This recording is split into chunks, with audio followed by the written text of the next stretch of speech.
that has for 25 years expanded India's scientific imagination across some of the most extraordinary regions of our planet. My warm congratulations to the entire fraternity on this silver jubilee. A quarter century of work in places that test human ingenuity and human endurance is a remarkable achievement.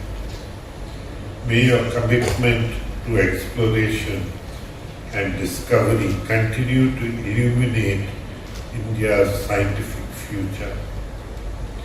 Antarctica is often described in superlatives: the coldest, highest, iciest, driest, windiest continent on Earth. Yet these extremes are not mere curiosities.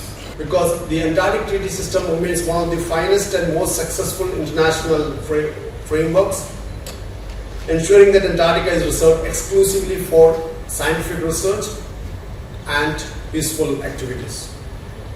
At a time when geopolitical tensions and extreme national interests are on the rise worldwide, the values embodied in the treaty are more relevant than ever and more deserving of celebration than ever before.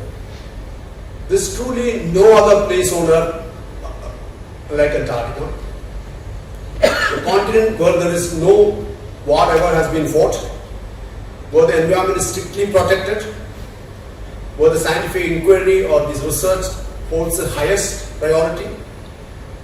It stands as a natural laboratory devoted to peace and science alone. What is most popular these days is that we send philanthropic material here with the missions when they go to Antarctica. And over there, the two post offices, one at Maitri and one at Bharati, they do something called a cancellation. A special mohar is put on them with a message.